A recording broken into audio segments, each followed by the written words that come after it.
Good morning, YouTube. This is LA Prepper, and let me turn the fan off real quick. We are here in the converted bathroom, and we have the concrete. First of all, concrete is nice and dry. That's looking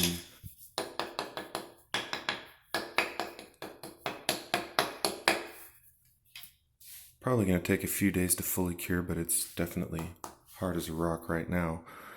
So that'll be a nice, secure, help secure some of the plumbing. Not that that's what it's really meant for, but it's going to shore up, reduce some of the moisture that was coming in up from the dirt, keep bugs and critters out, termites, that sort of thing. And speaking of termites and water rot damage, we have a new bottom plate in over here.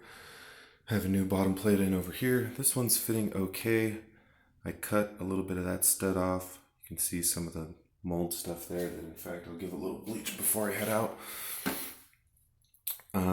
So we're gonna put a little piece of 2x4 pressure treated under there and probably I'm either gonna sister up one on the side or I'm gonna put one straight under and put gussets on either side.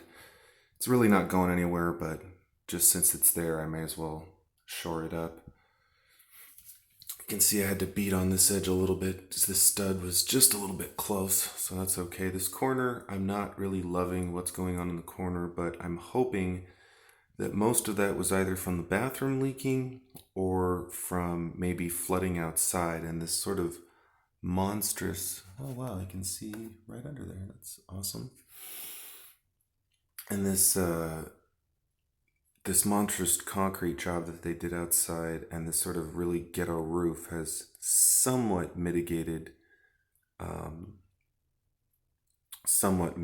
rain falling in this corner, so hopefully I'll be able to steer clear of that. So this bottom plate is a little bit lower than both of those, so I need to shim those up somehow. Yeah, so I'm gonna have to work on that. Maybe some steel plates or something, I'm not really sure. Shims would work okay, but the problem is shims are kind of wedge shaped and I want a more uniform support under both of those, so we'll have to figure that out. This one is in pretty good condition. I could cut it out and replace it with pressure treated, but I don't think it's really suffered too badly. It seems like it's in pretty good shape. I think the slope is sort of this way. So it was directly underneath and then kind of around here. So that was all messed up, but this didn't seem to get too bad. So once we finish securing the bottom plates and I clean up this edge a little bit, this is actually one of the more funky things going on because usually you don't really take out, well, first of all, in a lot of videos where they talk about building a shower dam, they'll make the shower dam out of just solid concrete all the way across.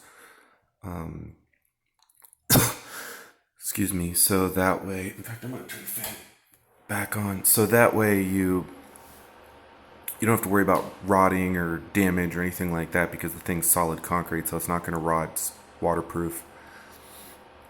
So in this case, they had this 2x6 part of the floor joists. So I'm going to be kind of building this tile backwards where I'm putting a 2x6 across and then I'll put some backer board on the inside of it, which kind of sucks because it's going to be like, I don't think I can get a project board and backer board, so it's going to be like a $20 board for a, $1 piece of it. But who knows, maybe I'll use it in the future, maybe not. So once we get the floor all framed up,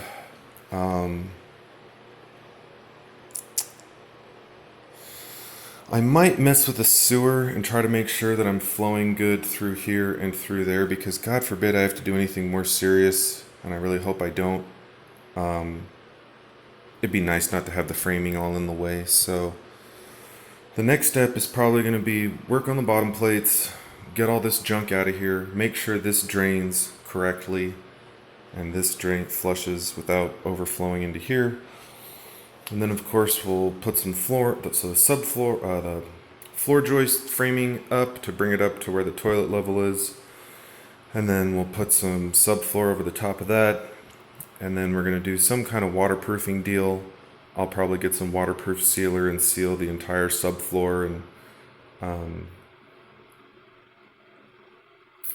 yeah, so we'll do that and then prepare it for linoleum. I might need another layer of subfloor just to kind of bring it up to grade here. And I'm also, speaking of grade, I'm going to try to have the whole thing sloping this way. Not so much that way, because that's not really ideal, but basically an even slope this way and maybe slightly away from those walls.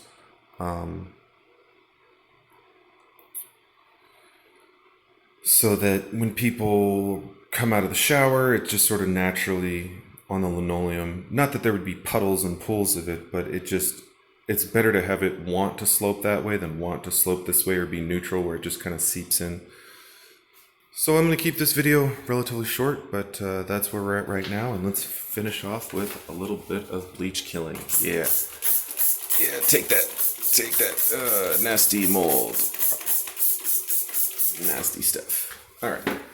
So we are out of here. We're going to take a break from the daily activities, go upload some videos, and until next time, I hope your subfloors are less rotten than mine are, and keep prepping.